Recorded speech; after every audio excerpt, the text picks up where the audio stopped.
ఇప్పుడు మీరు చెప్తుంటే ఒక విషయం గుర్తొస్తుంది. ఒకప్పుడు తల్లిగా, తర్వాత ఇంటి భార్యగా, ఇంట్లో కుటుంబ పెద్దగా కూడా స్త్రీ చాలా ముఖ్య పాత్ర పోషించేది. కానీ ఇప్పుడు అవి మోయలేని భారంగా కనిపిస్తుంది ఆ పరిస్థితి. ఒకప్పుడు 10 మంది పిల్లలున్నా కూడా హ్యాండిల్ చేసేవాళ్ళు. ఇప్పుడు ఒక్కళ్ళిద్దరికే హ్యాండిల్ చేయలేని పరిస్థితి. ఐ థింక్ ఇప్పుడు మీరు చెప్పిన మిస్టేక్ అబౌట్ ఇట్ అండి.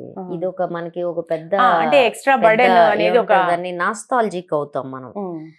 నాస్టాలజిక్ ఎందుకు అవుతాం అంటే జాయింట్ ఫ్యామిలీస్ 10 మంది ఉండడం కలిసి జాయింట్ ఫ్యామిలీ అనేది కుటుంబం అనేది ఎప్పుడు ఆ సమాజం యొక్క ఆర్థిక స్థితి మీద ఆధారపడి ఉంటుంది.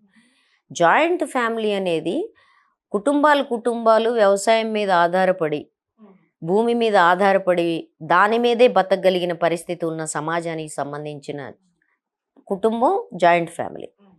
ఒక జాయింట్ ఫ్యామిలీలో ఒక 4 అన్నదమ్ములు ఉన్నారనుకుందాం, ఒక 20 ఎకరాల భూమి ఉందనుకుందాం. పోనీ మనకి ఇవాళ కమతాలు 2 ఎకరాలు 3 ఎకరాలుగా బాగా తగ్గిపోయినాయి. అయినప్పటికీ అనుకుందాం 4 అన్నదమ్ములు ఇవాళ 5 ఎకరాల భూమి మీద 20 ఎకరాల భూమి మీద వాళ్ళ పేరెంట్స్తో కలిపి పోనీ జాయింట్ ఫ్యామిలీగా ఉండి బతకగలరా?